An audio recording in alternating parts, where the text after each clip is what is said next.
Russia has destroyed and deprived hundreds of peoples of their future. But there are people who are forced to live and see every day the future that was taken from them. Karelia is a living monument to the crimes of Moscow and the Russian people.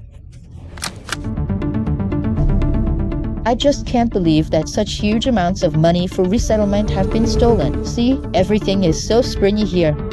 You don't want to change anything here because the house will collapse. Let's wait. Let's endure.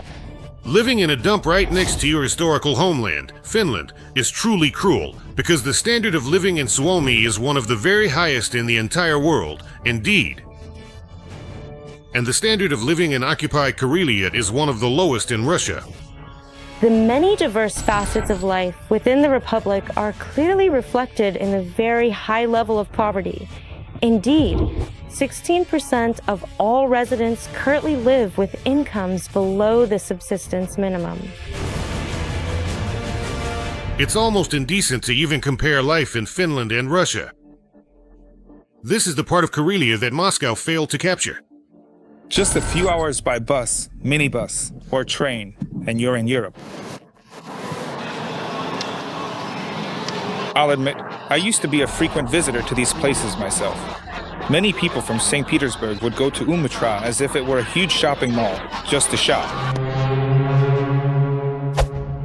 And this is the smoker's Karelia, the one unlucky enough to become part of the Russian world. Even despite some significant foreign policy factors, I still truly think that life in the country is steadily getting better every single day. We saw the standard of living in Finland and then in Sageza.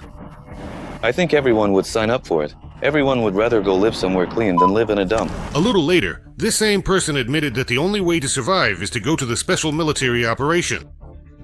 Ironic, isn't it? To live beautifully, you have to die stupidly. The prison, the railway, the plant. Well, now it's all about the special military operation, for example. The salaries there are huge. Here in our small town, we don't have those kinds of salaries, 30, 40,000. But there, they promise 200, even 600. That's Russia in a nutshell, taking what belongs to others and trashing it until it looks like a public toilet at the Balashika train station.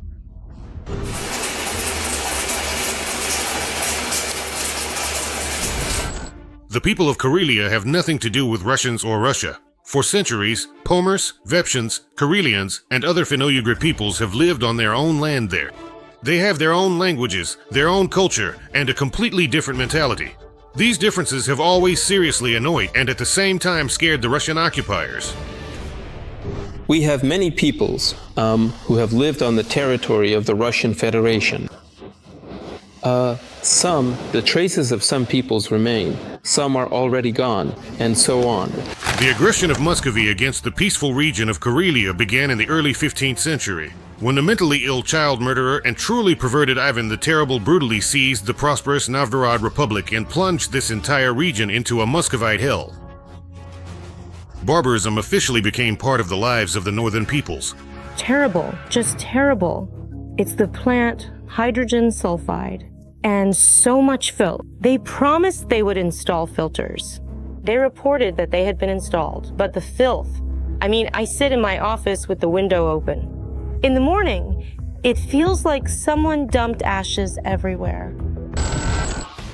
The orcs solidified their expansion in 1721, when after the Swedish War, all of Karelia became part of the Russian pseudo-empire. As we understand, not voluntarily and not peacefully, since it was the result of a war. After that, total Russification and cultural genocide began immediately. The indigenous peoples started being melted down into standard Russian serfs. Now, an unusual question.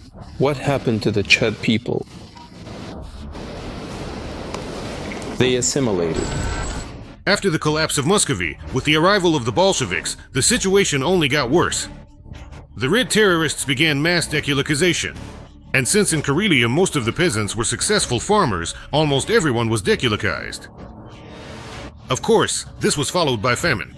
I have an older brother. He was the chairman here of the Deputies' Council. And so we were always pushing the idea of reviving the USSR with union states, with the heads of state remaining separate, but to establish a single entity and all that. A united life. Let us remind you that the people of Karelia are culturally and mentally different from the clumsy cabbage soup lovers. That's why they began armed resistance against the occupiers. In 1918, with the support of Finland, plans were announced to create an independent state, the White Sea Republic.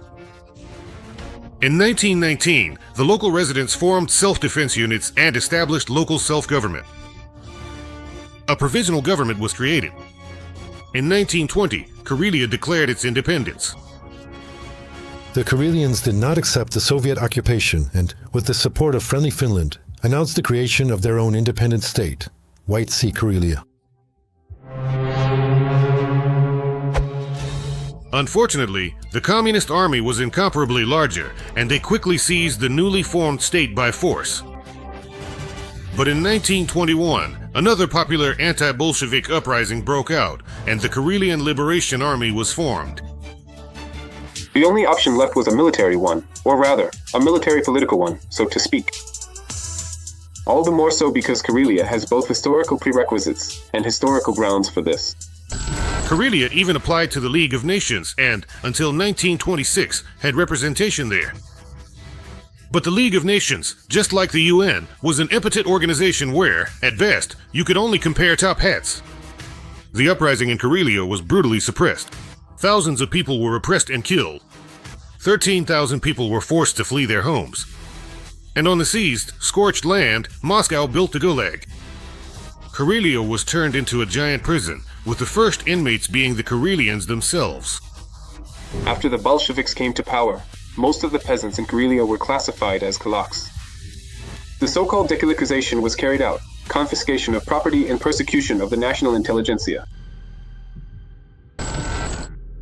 During the Finnish Winter War, Karelians fought alongside the Finns against the occupying Soviet authorities. It was during this period that Denis Prokopenko's grandfather fought against the Bolshevik scum. In case anyone doesn't know, Ritis is the commander of the Azov Brigade. He even wears the patch of the North Karelian Republic.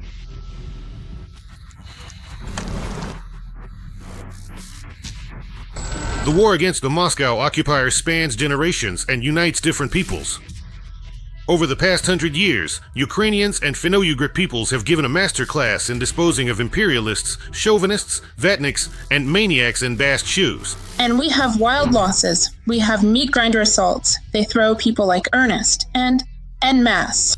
They win to be wiped out. The turning point in the fate of the peoples of Karelia was World War II. Back then, the Soviets attacked Finland and, after burying Karelia under hundreds of thousands of corpses, managed to tear off a piece and drag it into their swamp. As a result, part of the peoples lived and developed in a normal, civilized country, while the rest were locked up in a rusty cage with a veneer of rotten grandeur. The Soviet Union won. Finland lost. This wasn't a war for territory at all, but rather the so-called reunification of brotherly peoples. Those who didn't return would be brought back by force. People thought they'd live here for about 3 years and then go back to their homelands. And so everything was being ruined. Need a board? You'd rip a board off. Need a radiator? You go saw off some scrap metal and turn it in. In 1940, Moscow established the Karelo-Finnish Soviet Socialist Republic. It was the 16th republic of the Soviet Union, on par with Ukraine.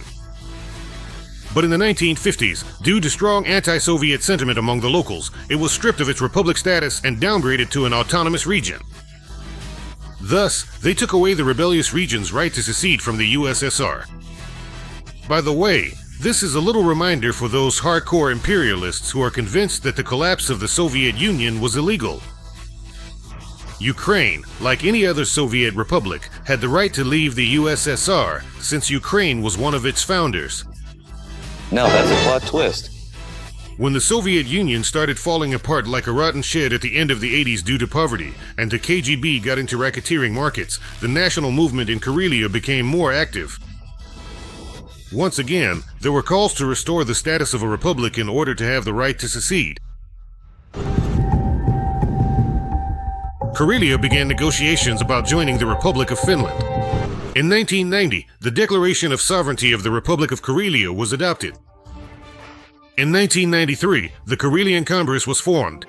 In 1995, the International Organization Society of the Karelian Language was established. In 1994, the Vepshan Republic was created.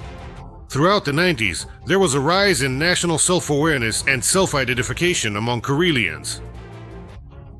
The border with Finland is open, and now people can see and touch for themselves what Moscow had deprived them of.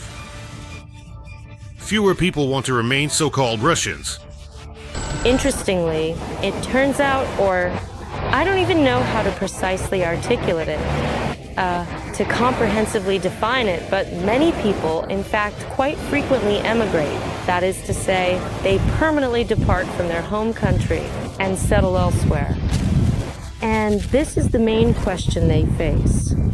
And the main objective is to leave Russia.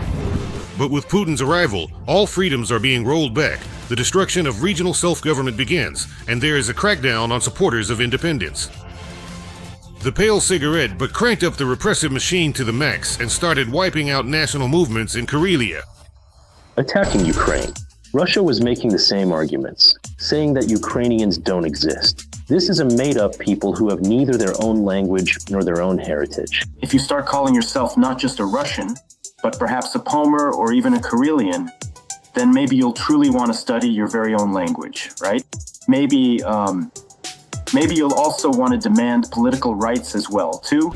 The Kremlin has basically declared war on Karelia.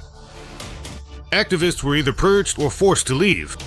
The cultural sphere was Russified.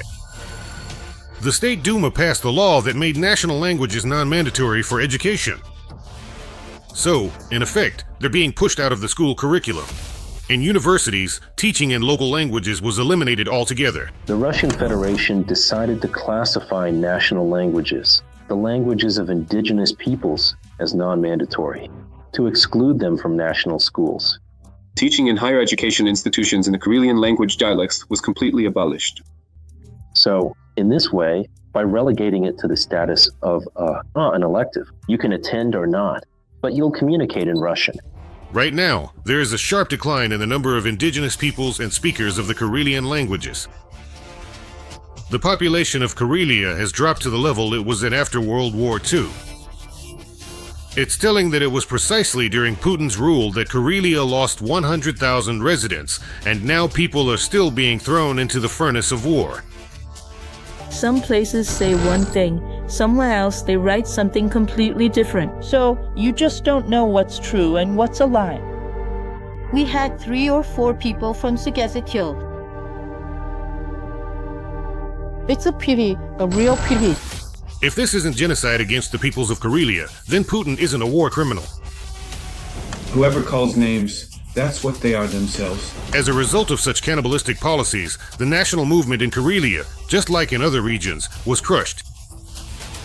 Instead, propaganda shows amoebas who are nostalgic for the Soviet Union and fantasize about capturing Washington. The paratroopers told me that the victory flag needs to be put back in its place. And one of them politely said, "I want a medal for taking Washington." But just because there isn't open protest doesn't mean Karelians have accepted the occupation. Many of them are already fighting against Moscow as part of Ukraine's defense forces. For everyone living in Karelia, residing there. So I'd like to bring up this topic you're working on, to talk about it in more detail. How you ended up joining the RDK. This journey, so to speak, from awakening to arriving here. In January 2023, the Karelian National Battalion named after Lebanon was formed as part of the International Legion of Ukraine's defense. Its official goals are the liberation of Karelia from occupation and victory over Vladimir Putin's terrorist regime. The peoples of the Russian Federation must gain independence because, first and foremost, we are concerned about the fate of our own people. We are happy to welcome all supporters of an independent Karelia into our ranks. What do I mean by that?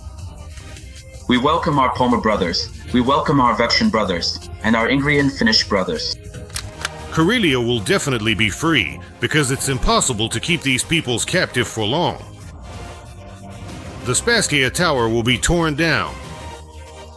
The peoples of Karelia deserve a decent European life because they are part of the civilized world, and in their own independent state, they will quickly build a rich and successful society. At the very least, like in Finland. In the pseudo-empire, this will be impossible. The common goals are to unite Karelians and other indigenous peoples of Karelia around the idea of fighting for the return of our independence and sovereignty within an independent Karelian state. The creation of a provisional national government as the direct successor of the first provisional government of the North Karelian state until the first legitimate elections are held in independent Karelia. I would like to remind you that this video is created for entertainment purposes and contains elements of satire and irony.